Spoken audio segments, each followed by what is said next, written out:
The Chancellor's budget has created a right mess, and no matter how regularly the Prime Minister bleats that he's fixing the foundations, it's a mess of Labour's own making. Date stamped 30th of October 2024.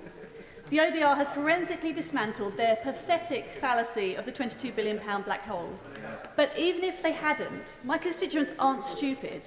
If the Chancellor was as worried by the state of the public finances as she said she was, why would she then increase borrowing by £32 billion more annually, undermining our financial resilience? Why would she make choices to splurge cash on union pay rises for no productivity commitments? Why would she make a series of decisions that would lead the OBR to downgrade their growth forecasts since our April budget? I shall. I welcome the extra pay for our teachers and our doctors, and even if she doesn't think that our public sector heroes deserve that pay rise, would she accept that we had lost school days costing the economy £900 million and the NHS had to spend £9.3 billion on temporary staffing? I'm most interested by the train drivers' pay deal, where they actually went back to the deal that we had made and undid the productivity commitments that we put in there. Why would she front-load spending on the NHS before the Health Secretary has even got a plan on how he would use that precious cash, therefore risking billions being wasted? It makes no sense, and everyone outside this place and all inside it, apart from the Labour members who are gleefully wafting their order papers around, can see that.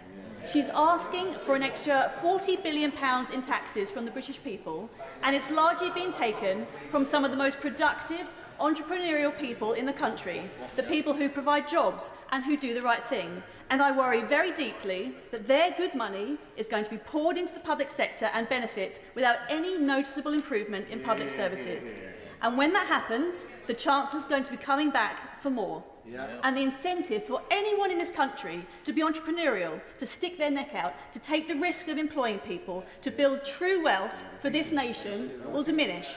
And then we're going to find ourselves in a downward spiral, ever more unable to withstand external shocks and ever less appealing as a country in which our young people are going to want to stay, to create and innovate and build.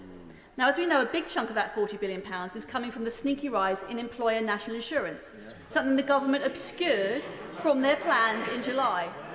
But let's start with the pain that the Chancellor's choice on NI is causing her own cabinet colleagues, for she's now blown holes in the budgets of every major government department.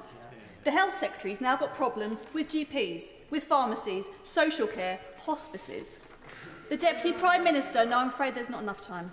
The Deputy Prime Minister has got councils telling her that they have to find over £1 billion extra to pay providers for their services.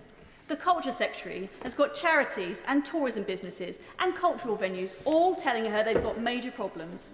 The Education Secretary, she's had to raise tuition fees by £400 million because universities are telling her that they've now got a hole in their budget of exactly the same size. And it goes on. But I want to talk about the pain it's causing to my constituents, because the lowering of the NI threshold in particular, which is whacking the kind of businesses that employ a lot of young, lower-wage workers, parents getting back into the workplace, or people who are picking up extra jobs to make ends meet. So let me give you some examples.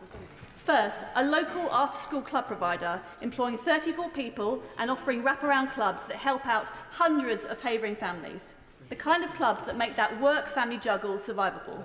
Because of the NICS hike and the lowering of the threshold, their bill is going to rise annually from £10,851 to £26,040. Now, the last thing they want to do is to lose staff or hike fees on local families, but they can't see a way around that.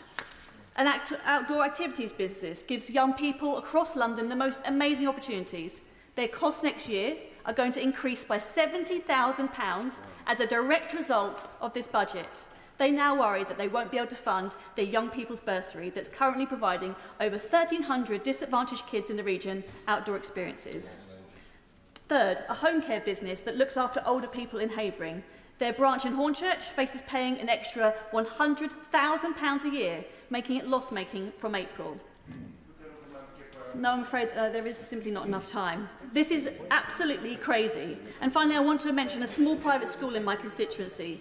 Their pupils are some of the most vulnerable and deprived in our capital, as it's an alternative provision school. First, Labour hits them with VAT, Now they're going to be hitting them with nicks and wage increases. Now either they absorb that cost or it's going to be passed on to the local council. So those are 4 businesses from Harold Hill to Hornchurch providing critical services to my constituents, employing young people, giving working families opportunities. And now they're going to be hit by tens of thousands of extra costs. And that's before I even talk about the GPs, the pharmacists, the dentists, the charities, the shops, the restaurants, the pubs. And it's for them that I'm going to wholeheartedly vote for this opposition motion.